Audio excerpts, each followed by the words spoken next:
Everyone is so worried about self-talk these days. You're being told that if you think negatively about yourself, it'll lead to self-worth issues and you'll never feel confident, and so you need to practice speaking positively about yourself. But what if I told you that that's barely a half-truth and there's a much more important issue to deal with? In this video, I want to help you move past this self-talk myth and onto something that'll help you start making real progress in your emotional wellness, whether you're dealing with anxiety, fear, trauma, depression, or you're just trying to work on your self-worth and personal development overall. Now, there are two big reasons that I'm making this video. The first is just my overall frustration with this half-truth that I keep hearing with gurus, life coaches, and even therapists who say things like, the words you speak become the house you live in. They keep telling you that if you say negative things about yourself, it will destroy your self-image and you'll forever be stuck in this weak version of yourself. And you know what? I agree that speaking poorly about yourself certainly isn't going to help anything. But the solution isn't so simple as to just start thinking positive thoughts, and everything will get better. That amounts to little more than an attempt at magical manifestation that I just don't buy. The words you speak aren't some magical spell that will turn you into the version of yourself that you want to be. Gratitude and positive affirmations are nice things. They certainly don't hurt. And sure, every moment that you're saying positive things about yourself is better than a moment of you saying you hate yourself and you're a terrible person. But the words aren't really half as powerful as these gurus are making them out to be. And no amount of positive self-talk is going to get you past your pain and trauma. In fact, if you just keep on repeating these words and positive phrases to yourself when you don't truly believe them, they'll start to lose their impact entirely, and it'll actually become harder and harder to ever really believe them. Deep down, right now, you don't feel the truth of those words. You're not in alignment with them. You're trying to lie to yourself. You're taking this as like a fake it till you make it assignment, hoping that if you just repeat these words enough, that doing so will mentally trick yourself into feeling something that you don't currently feel or believing something that you don't currently believe just by repeating it enough. But that's not going to work because words are just representations of something deeper. The words that you're naturally speaking to yourself right now, the negative ones that you're trying to cover up with positivity, those are manifestations of subconscious issues, beliefs and unresolved emotions, things that you're not ready to deal with or that you haven't been dealing with. And the false words of positivity that you're trying to cover them up with are just thin veneers of false self-love that don't actually carry any of the real emotional weight that we're trying to bring with them. And look, I'll talk about all of that more in just a second. But the second reason that I'm making this video is because I'm really trying to nail home this point that I've been talking about for years and that I've been trying to get across in all of my recent videos. The point is this: mental health isn't really about the mental. I actually think that term mental health is kind of a weird phrase. What do you think of when you hear the word mental? Or what does the word mental actually mean? To put it as simply as possible, mental is about relating to the mind. Okay, but what is the mind? Well, this can get a little more vague and open to interpretation, but I think most people interpret it as referring to the thinking part of themselves, the logic, the rationality, and the intellect. And this is exactly my whole point. This is my whole battle. This is what I've been fighting against in all of my work as a mental health coach, and it's why I actually prefer the term emotional fitness trainer. It's because I truly believe and will fight and die on the hill of emotional healing is not an intellectual activity. If there's any slogan and tagline to all of the work that I've been doing over the last 8 years or so, it's that. Mental health isn't about the intellect. And this is why I always had frustrations with the traditional talk therapy approach. We're trying to handle our emotions here. And emotions aren't intellectual. They're not rational or logical. This isn't about the mind. It's about what's going on deeper down. So, getting back to this whole self-talk thing, can you start seeing or imagining what I'm going to say about this? If we're trying to master our emotions, do you really think you're ever going to make big, huge strides by just repeating kind phrases to the intellectual part of your mind if those words aren't currently bringing any weight with them? The intellectual, rational part of ourselves isn't the one that's in control of our emotions. It's actually just the part of us that's trying to attach meaning, logic, and rationality to those intangible elements of what we already feel deep down. So let's try and understand it like this. What are you really trying to accomplish when you practice things like positive self-talk, affirmations, or gratitude?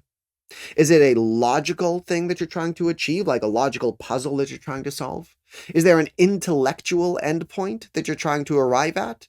Like, is there a rational answer that would accomplish the goal that you're trying to accomplish in that moment? Some unknown piece of information that if you just flipped to the back of the book and got that missing piece of info, you'd go, oh, that's what I was looking for, and your mission with this positive self-talk would be complete? I don't think so. No, of course not. What you're trying to accomplish is deeper than that. You might say it's a limiting belief that you're trying to change. But even if that's the case, even if we're dealing with a limiting belief here, it's definitely a subconscious belief that you're trying to change, right? Like, it's not this superficial, logical, right at the top kind of rational thing. Exactly as we were just saying. It's not a logical issue that we can change by simply presenting you with a set of facts, right? For example, let's say you're using the affirmation, I love myself and I'm beautiful, which is one of my personal favorites. Then what you're actually trying to accomplish by using that phrase is to deal with a limiting belief that you're not worthy of love or you're not good enough or however you want to put it.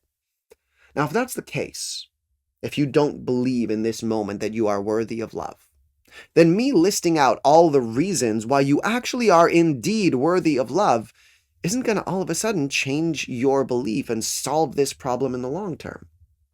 If it could, you would have solved this problem on your own a long time ago and you wouldn't be watching this video. So you can't just logic or talk your way past this limiting belief that you're not worthy because it's far more deeply ingrained than that. It can't be solved through logical argument because it's not a logical issue, it's a subconscious issue. And what's at the root of the subconscious issue? Well, it's unresolved trauma. But as I spoke about in my last video, a video about trauma specifically, trauma isn't logical. And it's not about what happened in the past either. Yes, there is a logical story that we can tell about what happened in your past and why your past experiences hurt you and how that hurt connects with the ways that you're still suffering in this moment, with all of your limiting beliefs and with all of your triggers and defense mechanisms. There is logic and a story there. But the logic in the story is irrelevant to our attempts to heal what you're going through right now. And that logic in the story is not really what we mean when we're referring to or talking about trauma. The thing that happened to you in the past, that's the trauma event. And that is indeed in the past. Ruminating over that isn't going to be super helpful to us changing what we're experiencing in the moment. And the way that that trauma event created the patterns that you're still living with and the pain that you're currently in right now, that's the logic. And as we were just talking about, the logic isn't going to help very much in the moment either. So, if this issue isn't about the past and it isn't about logic, then what's the real issue? The real issue is an emotion. What you're really trying to solve with your positive self-talk is an emotion. And have you ever met an emotion that could simply be solved with words and logic? I mean, sure, sometimes hearing the right thing at the right time from the right person can certainly have a soothing effect on us. But it's not the words themselves that ever solve the problem. Even in the circumstances when hearing something helps you feel better, it's not the superficial sounds of the words that help. It's the emotions that come along with them. It's the supportive feeling you get from the person who said them, the sense of safety you get from hearing them, or your ability to truly believe them in that moment. Those are the things that have an impact. It's not the words themselves. The words carry very little weight and very little meaning, really. So again, coming back to the main point of this video about your positive self-talk, what you're actually trying to accomplish via positive self-talk is to change an emotion. But you're never going to be able to change an emotion using these superficial sounds of words that carry with them just the bare basics of logical meaning if they're carrying very little emotional weight while you say them. And in order for them to carry that emotional weight, you have to kind of already believe those words or allow yourself to truly connect with the emotional frequency that those words are supposed to carry. Look, I know I might not be explaining this in the most straightforward way here. This is not my most eloquent or my most perfectly organized video so far. I've done better, but try to stick with me.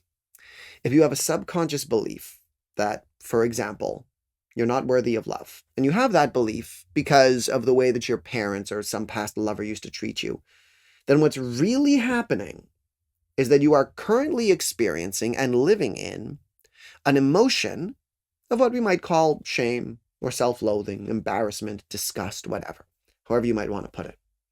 And ultimately, all of those emotions are rooted in fear. You don't feel safe and secure in your identity. You feel like you're in danger. You feel like some harm or some pain is about to befall you as a result of your core identity. That's what this all comes down to, ultimately.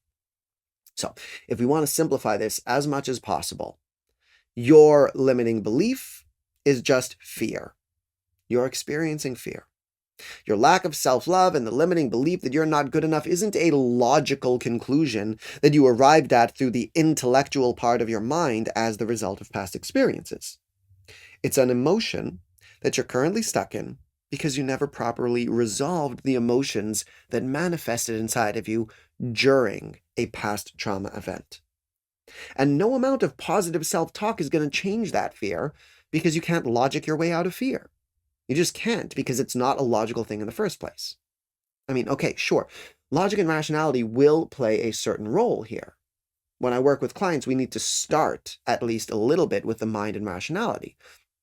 We need to remind ourselves logically and analytically that we're safe. Because if the logical part of our minds can't accept that we're safe, then we'll fight much harder to keep our defense mechanisms up and we'll never be able to make any real progress. But the logical piece of this is barely step one.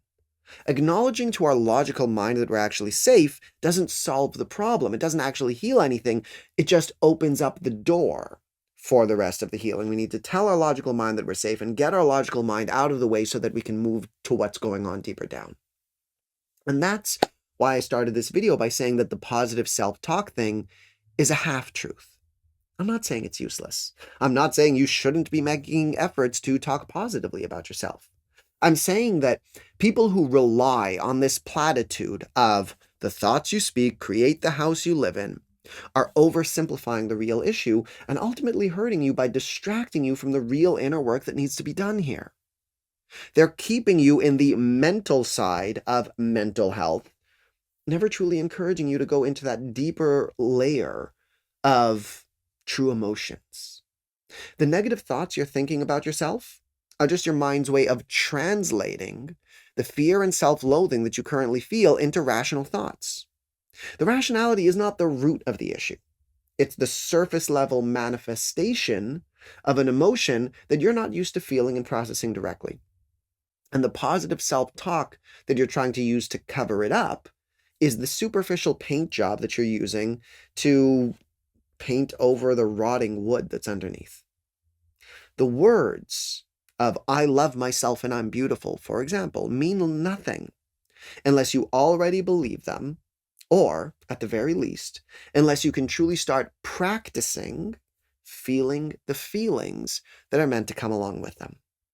And that's the real secret here. Your goal isn't to just repeat positive phrases to yourself. Your goal is to literally start practicing feeling the positive emotions that are supposed to be attached to those words. The words themselves don't matter. The emotions that are supposed to be attached to them are what matter. The words themselves are just a tool that we're using to try to connect to something much more visceral, intangible, and direct. And in all of my years of personal development and inner healing, I don't think that I've ever heard anyone talk about this concept of practicing feeling positive emotions. When I work with clients, one of the first things that I do with them is a simple worksheet that includes, among other things, a fantasy visualization exercise. I ask them to imagine the best of the best for themselves, beyond reason and logic, beyond even the laws of physics. I ask them to imagine what could possibly make them the happiest that they could ever be. And you know what? Almost no one is able to go fully all out in their vision for themselves in their first attempt at this exercise. They feel resistance. It feels awkward and uncomfortable to imagine the best of the best for themselves. It feels arrogant and selfish and egotistical. It feels wrong to even imagine being our happiest, most fulfilled selves. It makes us feel unsafe. It makes us feel like we're going to be judged for feeling that way or for even allowing ourselves to fantasize about it for a moment. Because actually, yeah, in fact, every one of us really has been judged and hurt in the past for being our most open, most loving, most passionate, happiest selves. And that's one of the huge points of doing this exercise. It's to point this out to people and make them realize, usually for the first time ever, how afraid they are to feel positive emotions. Because if you don't recognize how hard your body is fighting to prevent you from letting go for long enough to feel genuine positive emotions, then you'll never be able to break out of those limiting beliefs and learn to actually love yourself. Point being, subconsciously, not only are you living in fear, and not only is that direct experience of fear the reason why you have certain thoughts going on in your head that we're trying to cover up with positivity, not only do you live in that fear, but you believe subconsciously that if you let go of your fear for long enough to experience the greatest positive emotions, that something bad is going to happen. And until you learn how to change that pattern, until you start practicing showing your body that it is safe to feel positive emotions and that nothing bad is going to happen, it doesn't matter how many times you repeat to yourself that I'm strong and I'm beautiful and worthy of love. Your subconscious is never going to believe it. And it's never going to allow you to feel the positive emotions of inner strength and self-worth that are supposed to be underneath those words. You'll never be able to feel those emotions. You'll never be able to believe what those words are trying to express. So they'll just be words, nothing more. And just repeating those words to yourself, if those words aren't really carrying the meaning that they're supposed to, doesn't really accomplish much. Plus, like I said, if you keep on repeating those words without believing them or truly feeling them, the words will start to lose all meaning. You'll start to form a misassociation between the words that are supposed to feel really good and how you currently feel. Like the words, I love myself, won't feel like real self-love because you don't feel self-love while you're saying them. They'll feel like self-loathing because that's the emotion that you're currently experiencing while you're repeating those words to yourself. So if you keep on repeating, I'm beautiful, while you simultaneously don't actually feel or believe that you're beautiful, then those words will get mixed up with the wrong emotion. And they won't carry the right meaning, and it will kind of confuse your logical mind. You'll be crossing the wires a little bit. Like, imagine someone who's genuinely abusive to you and who you're genuinely scared of, constantly telling you that you're beautiful. Let's say you've been kidnapped and you're chained in a basement, and the person who did that to you, who you're petrified of, keeps telling you you're beautiful. Eventually, you'll come to hate those words. They'll make you feel weak and small and afraid. And when someone who does care about you finally says those words to you authentically, those words will make you feel uncomfortable because your mind associates those words with the feeling that you used to have when you heard them in the first place. Do you get what I'm saying? Words are associative. They carry very little weight in and of themselves. The syllables of I love myself, they're just sounds. They're meaningless without association. So the logical and intellectual meaning behind the words is pretty weak.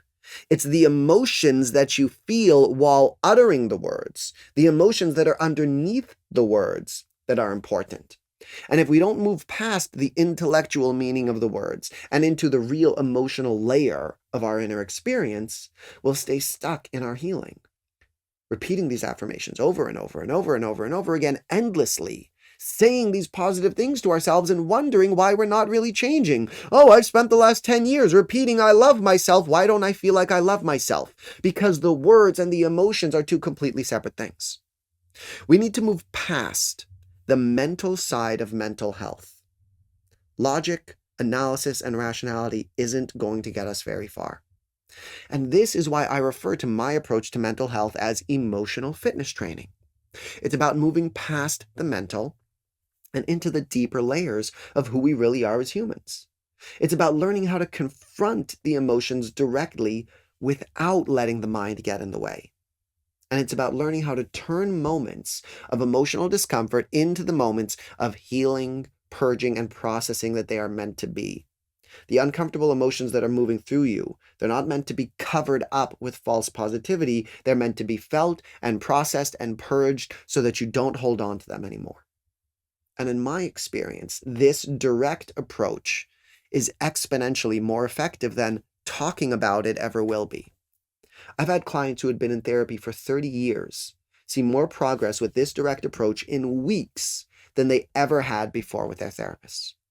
People finally learned to wake up happy, to love themselves, to feel safe in their lives, to express themselves, and to form healthy relationships. Even these people who had been people pleasers and self-sacrifices in their lives for decades. Honestly, the transformations I've seen have been miraculous. So, if you want to learn more about emotional fitness training, head to my website, www.benjisharercoaching.com. We can talk about how to get you past these subconscious limiting beliefs and into the truest, most loving, most confident version of yourself. And if you want to hear more about why you can't just think your way out of these self-limiting, unresolved trauma issues, check out this video over here about how to stop overthinking. There's only one way to really get out of your head and to feel safe in the moment, and it's not logic. It's not rationality or positive self-talk. It's moving past the intellect and turning your attention to what's going on underneath. Click this video over here, and we'll dive a little deeper. I'll see you there.